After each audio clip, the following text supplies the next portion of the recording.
안녕하세요. 정의안입니다만의 정의안입니다. 오늘은 제가 좋아하는 영화에 대한 이야기를 해보려고 해요. 인터넷을 찾아보아도 잘 안 나오는 정보이길래 언젠가 한번 말해보면 좋겠다 싶었던 주제인데 오늘 한번 이야기해보려고 합니다. 일본 영화라는 단어를 들었을 때에 우리가 상상을 하게 되는 이미지는 두 가지인 듯해요. 첫 번째는 긴 호흡에 잔잔하고 아련한 여운이 감도는 뽀샤시한 영상미가 돋보이는 영화, 이런 영화라든가 이런 영화 말이죠. 두 번째로는 아무리 만화가 원작이라지만 굳이 머리 스타일까지 재현해내는 현실과의 괴리감 때문에 플레이 타임 내내 출연자들의 모습에만 신경이 쓰이는 코스프레 대잔치 영화가 있겠습니다. 대표적으로 이런 거라든가 또 이런 것들 말이죠. 그렇다면은 왜 일본 영화가 저런 작품들과 저딴 것들로 양분화가 되었는지 그 이유를 알아보는 시간 되겠습니다. 일본은 메이지 유신을 기점으로 해서 아시아권에서 서양 문물을 가장 빠르게 받아들인 이점으로 인하여 60년대 초반까지는 아시아에서 알아주는 영화 강국이었어요. 정확하게는 1897년부터 자기네들이 직접 영화를 제작했었던 나라이기도 해요. 1950년대와 60년대에 일본 영화에서 알아주는 명작이라고 한다면은 게이샤 기혼바야시라는 작품이 있고, 그리고 1961년에 제작되어진 요진보라는 작품이 있어요. 이렇게 18세기부터 쌓아 올려진 인프라와 기술력으로 여러 명작들을 만들어내게 됩니다. 아시아권 영화에서 볼 수 있는 특유의 카메라 워크나 기법 같은 것은 거의 이 시기 일본 영화가 만들어낸 것이라고 볼 수 있어요. 그래서 일본의 패망 이후에 세계의 문화권과 단절된 삶을 살아온 북한의 영화가 일본의 40년대부터 60년대까지의 일본 영화와 굉장히 비슷한 기법들이 많이 보여요. 아무튼 일본 영화가 저 상태로 계속 발전을 했다라면은 세계 시장에서 알아주는 영화 강국이 되었을 텐데 이분의 등장으로 모든 것이 뒤바뀌게 됩니다. 사람 좋은 얼굴로 일본 영화 업계까지 폭망하게 만들어버린 우리에게는 아톰으로 유명한 네즈카 오사무 작가입니다. 일본의 애니메이션 시장은 그 규모라던가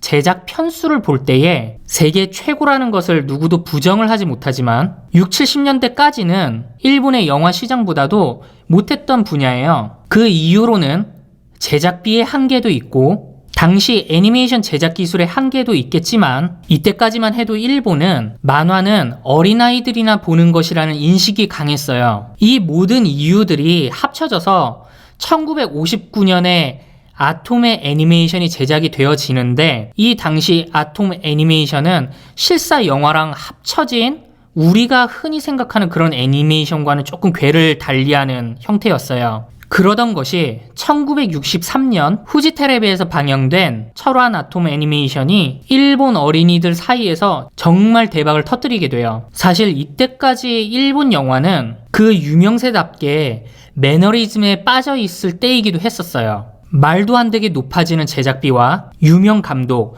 혹은 유명 배우에 의한 잦은 촬영 딜레이, 투자자의 의견을 말도 안 되는 이유로 무시를 하는 오만한 제작자들이 많아진 시기까지 겹쳐지면서 투자자들이 새로운 투자처를 모색할 때에 미국의 디즈니사가 만든 미키마우스가 히트치는 것을 보고 애니메이션 쪽을 기웃거리게 돼요. 하지만 검증도 안 된 분야에 영화만큼은 제작비를 투자하기 싫었던 투자자들과 방송국에서는 말도 안 되는 가격을 후려칩니다. 당시 데스카 오사무의 애니메이션 제작사인 무시 프로덕션에서는 방송국에서 제시를 했었던 50만엔 주간 연재 애니메이션 제작이라는 조건을 수락하게 돼요. 당시 1인당 GMP가 $760 정도였으니까 방송국에서는 그냥 한번 후려쳐본 건데 덥석 물어버리는 바람에 이 조건이 관행이 되어서 지금까지도 일본 애니메이션 쪽 직업은 굉장히 박봉에 시달리는 전통을 만들어버리게 돼요. 이 부분과 관련해서는 지브리 스튜디오의 미야자키 하야오 감독이 네즈카 오사무 작가의 장례식장에서 대놓고 불평과 불만을 드러내기도 했었어요. 일본인이 어떤 공적인 자리에서 이런 식으로 불평과 불만을 말한다는 거는 굉장히 드문 사건이거든요. 그 정도로 미야자키 하야오 감독이 빡쳐 있었다는 거죠. 미야자키 하야오 감독도 가타부타 말은 많지만 적어도 일본 애니메이션 업계를 지키기 위해서 노력을 하는 거장이라는 점에서 이견은 없어요. 어쨌든 데스카 오사무의 무시 프로덕션이 50만엔 주간 연재 애니메이션 제작 의뢰를 수락하는 바람에 일본의 애니메이션은 뱅크 기법이라는 것과 프레임 수를 극단적으로 줄여버리는 기법을 사용을 하게 돼요. 뭐 지금에서야 일본 애니메이션이 성공을 했으니까 기법이라고 표현을 할 뿐이지 사실 이건 꼼수거든요. 잘 모르실 분들을 위해서 설명을 드리자면은 뱅크 기법이라는 것은 한번 제작했었던 컷을 반복해서 사용을 하는 방법으로 1편에서 보았던 컷을 다른 편에서도 뭐 똑같이 쓰거나 특정 부분만 바꾸는 식으로 제작 시간을 단축을 하는 것을 일컫습니다. 뭐 예를 들면은 주인공이 막 뛰어요. 그럼 뒤에 배경들이 막 움직이겠죠. 근데 배경이 움직이는 효과를 주기 위해서 이렇게 컷이 움직이는 거라고 우리는 인지를 하지만 한 장 한 장 한 5장을 만들어요. 5장을 그리겠죠. 그린 다음에 이렇게 진행이 되고 나서 이렇게 또 돌고 또 돌아서 또 이게 보였다가 또 다시 돈 다음에 또 이렇게 보여지고 이런 식으로 배경을 계속 돌리는 거예요. 이런 것을 뱅크 기법이라고 합니다. 보다 쉽게 실제 그림으로 설명을 드리자면은 이렇게 밥 먹는 씬이 필요하다고 할 때에 그려놓은 배경은 그대로 사용을 하고 주인공이 밥을 먹을 때의 움직임에만 변화를 주어서 마치 움직이는 것처럼 씬을 해결하는 방식이에요. 그 다음으로 프레임 수를 줄인다는 이야기는 프레임이라는 게 1초 동안 우리 인간의 눈에 시각 정보가 들어오는 횟수거든요. 그래서 24프레임이라고 하면은 1초 동안 24번의 정보가 들어오는 거예요. 56프레임이면은 56개의 화상 정보가 막 들어온다는 얘기죠. 그러면은 이 프레임 수가 많으면 많을수록 우리 인간의 눈에는 실제와 거의 비슷하게 혹은 굉장히 부드럽고 뭐 소위 말하는 때깔이 되게 좋아 보여요. 보통의 평균적인 TV 방송의 프레임 수는 초당 24프레임을 사용을 하게 돼요. 우리가 책 한 켠에 그림을 그린 다음에 막 촥 하고 막 넘기잖아요. 이런 게 프레임이에요. 이 자체가 아주 간단한 애니메이션 작업인 거고 우리가 그렸던 공책 한 장이 1프레임이라고 보시면 됩니다. 하지만 데스카 오사무의 무시 프로덕션에서는 1초당 6프레임, 8프레임 혹은 12프레임으로 극단적으로 프레임 수를 줄여서 제작비를 절감을 했어요. 그 결과로 일본의 TV 애니메이션의 프레임은 굉장히 정적이거나 컷 변화가 굉장히 급격하게 변하는 씬들이 되게 많아요. 일본 애니메이션이 가지는 특징 중에 하나인 눈을 크게 그릴 수밖에 없는 이유도 여기에서 나오는데 배경과 주인공은 가만히 두고선 눈에 깜빡이는 움직임을 크게 보여줌으로써 정적인 장면에서 최대한으로 동적인 느낌을 주기 위한 꼼수로 눈을 크게 그리는 특징을 가지게 된 거예요. 일본인들이 눈이 작은 것에 대한 컴플렉스가 있기 때문에 눈을 크게 그린다라는 의견도 있는데 이건 단연코 아닙니다. 그냥 제작비와 기술력의 문제였을 뿐이에요. 아무튼 철환 아톰으로부터 시작되어진 애니메이션의 열풍은 아이들에게 큰 감명을 주게 되었어요. 그리고 아이들은 꿈을 꾸게 됩니다. 아, 나도 만화가가 되고 싶다. 나도 저런 애니메이션 만들고 싶다. 이런 꿈을 꾸었던 아이들이 나중에 커서 만화 작가가 되고 애니메이터가 됩니다.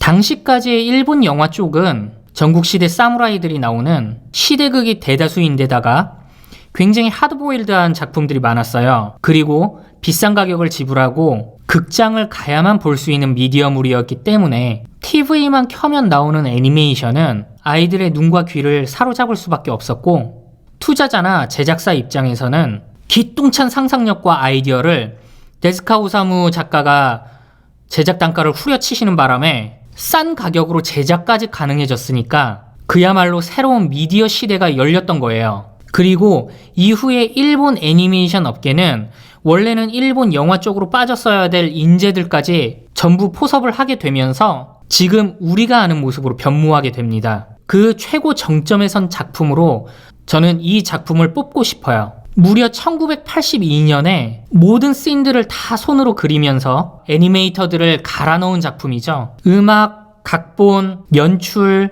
기술, 모든 부분이 영화를 뛰어넘어 버렸었어요. 여기에 아톰의 감명을 받았었던 아이들이 커서 뛰어난 만화 원작까지 만들어내게 됐죠. 뭐 대충 이런 거나 이런 거 말이죠.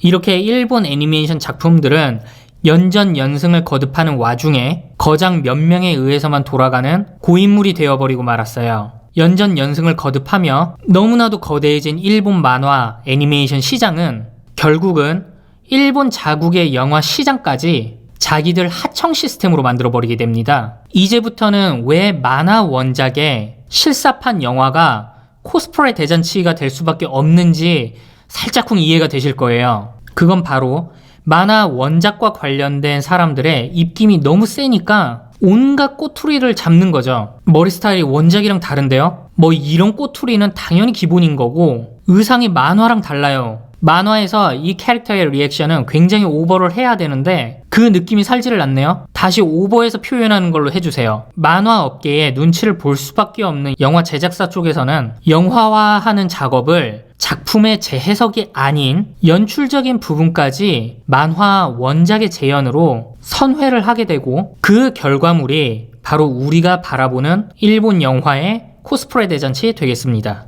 이런 시대의 흐름에 반기를 들고 만화 애니메이션 업계에 하청이나 받으면서 살지 않을 거야 라고 뛰쳐나와서 자신의 영화 세계를 표현하는 감독들이 이제 인디 독립영화부터 시작을 해서 자신만의 작품 세계를 보여주고 있죠. 그 대표적인 감독으로 우리가 잘 아는 이와이 슌지 감독이나 이누도 이신 감독이 되겠습니다. 이상 일본 영화가 왜 만화 원작의 코스프레 대잔치가 될 수밖에 없는지에 대해서 한번 이야기를 해봤어요. 한번 시간이 되실 때에 일본의 영화가 원작인 작품과 애니메이션이나 만화 원작의 작품인 영화를 한번 비교를 해서 보시면은 좀 더 유익한 시간이 되지 않을까 생각을 합니다. 정의안입니다만의 정의안이었습니다. 감사합니다.